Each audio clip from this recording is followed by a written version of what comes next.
Hello again, everybody. It's Plowboy's Ghost Channel.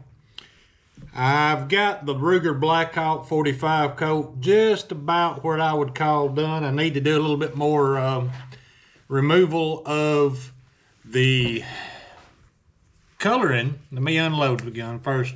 Y'all, I don't keep an unloaded gun, as I've said over and over again. An unloaded gun's useless, and Lord knows we need a bunch more of them loaded. Well, if I can ever get around the one, I wish these were timed up perfectly so that when it clicks, you could eject. Figure all that out later. I got to get a little bit more of the black off of the factory black off the aluminum grip frame. Y'all, that's what I did. That's that scrap Marlin 336 buttstock that I turned into grip panels. Walnut, of course. And while I was at it, y'all, I'm gonna step over here a little closer. And I didn't think this out too good on the distance from the camera, but anyway, y'all, if you will notice, I kind of took some of the tail off of the grip frame right here, and I took some of the front flare off too. Now, it's technically kind of sort of round butt now, but I didn't go near as dramatic with it as what I'd originally thought that I would. But honestly, in my hand, I think it's right. That gun right there is one that it didn't matter if I had the white aftermarket resin ivory on it, or whether it was the factory black panels, which were actually just a little bit thinner than this. These are kind of thin, but they're not as thin as the factory black panels were, but they fit a whole lot better than the factory black panels. Now, I didn't do perfect. I'm not a custom gunsmith, whatever, by any accord, but I did take my time, and I did a lot of, I actually took about 2 days longer to do this than what I thought I was going to, and worked on it a lot of hours. But y'all, I rounded it off right there just a little bit. Took a little bit off the front, and I really did fit those panels. I got it, of course, like I was describing with y'all before, about wanting it flat across the bottom. That allows me to get just a little bit more pinky on it down there in my grip. And now I can get a real solid hold on that. Y'all, I had originally thought that I was going to do a Ronnie Wells grip frame on this gun. Aside from the 425 plus for the brass or whatever, I got studying on that, and that brass grip frame, it actually had, it came with an addition of weight. I think it would be a noticeable addition of weight. Well, I really didn't want to add any weight to this gun. I've got spoiled by toting a 4 3/4 inch single action Army clone, and it's handy as it can be. To me, it's fairly light and compact and handy package. And the Blackhawk, of course, is built a lot sturdier, so therefore it comes with extra weight. So I didn't want to add the extra weight of the brass grip frame. Then I got to noticing that Ronnie Wells sells aluminum grip frames, and I thought, that's probably the way to go. Of course, now y'all know that I'm sure that if you get a blued standard Blackhawk, the grip frame is aluminum, and I like the grip frame on this gun don't weigh nothing. And yeah, some people say, well, it kind of messes with the balance. Well, it don't really mess with the balance when you go to shooting something that really kicks, like Ruger only 45 Colt or 44 Magnum or whatever.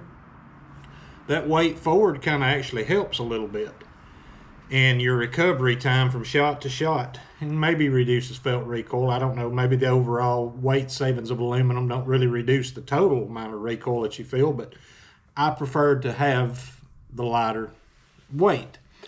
So I got to studying on that Ronnie Wells, and I thought, well, I'll just get aluminum. I'm still going to have to pay a lot of money. And then I got to seeing some differences in the of course, I have, the factory Bisley is all right with me, and some of them will be too, but there was going to be a lot of fitting. And I got to thinking, after doing that white resin ivory, I thought, maybe I'm not as good of a grip fitter as I thought. Maybe I don't need to take on that Ronnie Wells. But y'all, that right there burned in my mind for a while. I went to looking for, you know, just modifying the factory one enough to give it sort of a semi-custom look and feel. It burned in my mind for a while, and I sought out and I started to buy some expensive blocks of Turkish walnut or European walnut. Some of that stuff was beautiful. Some of it was beautiful, but I just knew that if I give $100 for a block of wood like this, and I was going to mess it all up, it wasn't even going to be that big. Enough to do maybe 2 grip panels, maybe 4 if I was careful. I knew I'd mess it up and I'd be out all that money. So when I went over to my gunsmith and I got that, you know, those stocks that I showed you in that last short, that was just what the doctor ordered. And I didn't feel too bad because I know he's got more over. And if I had to go over and give him $30 for a nice stock, you know, that wasn't busted, at least I would have had, you know, still a reasonable source for some decent walnut. So what I did with these, I'll step back over here again, is all I have done, I sanded them and I shaped them with 320 grit sandpaper. After I'd done my rasping and my filing and everything, I shaped them with 320 grit sandpaper, and then I went in with 1,000 grit and got it really smooth. And y'all, that you can't feel nothing. Nothing grabs your fingernail on any of that.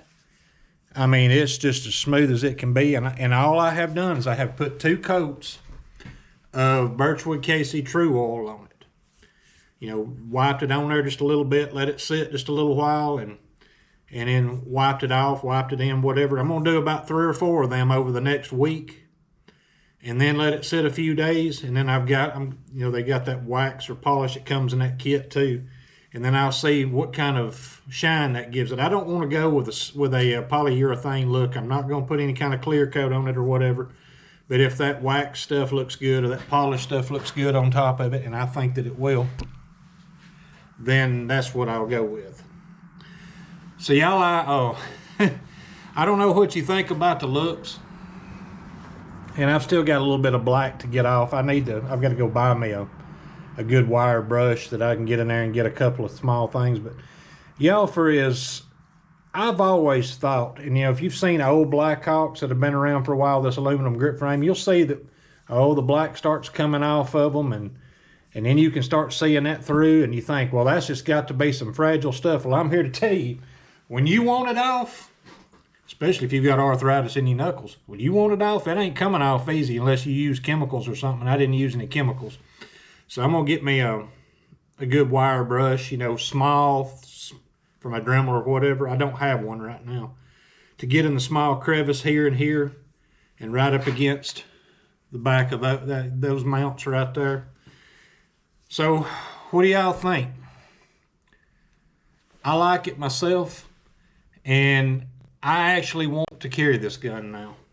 I could not, you know, if I can, just in case, you never can tell when I go to the grocery store in Franklin County, Alabama, they might be a grizzly bear in there. We've talked about Alabama grizzlies and stuff. So, yeah, I may want to carry this gun a lot more now. It really does feel like I've accomplished something in the hand there.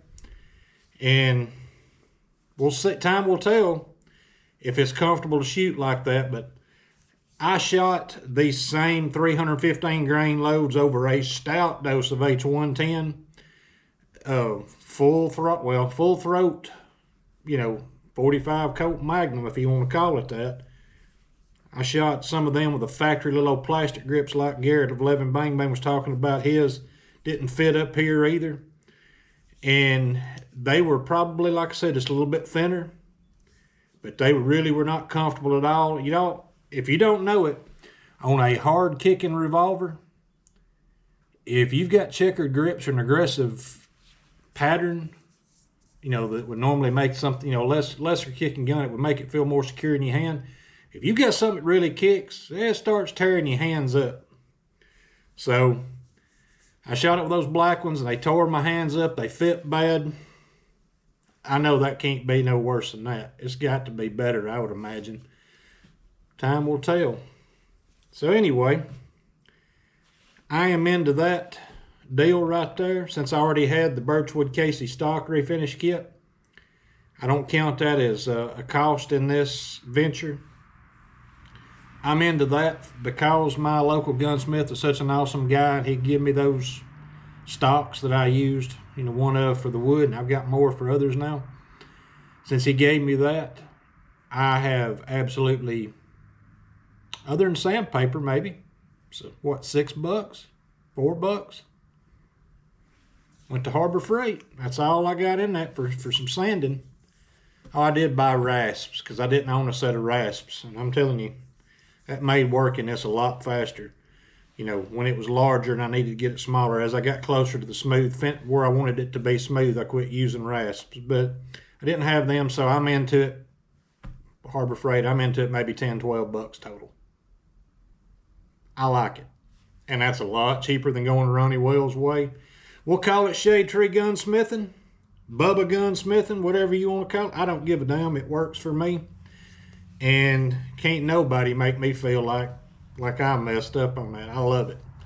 So there's something for you to see where, yet again, I have took sandpaper and file and screwdriver to something that probably should have been left alone. But I appreciate y'all watching, and I will talk to y'all later.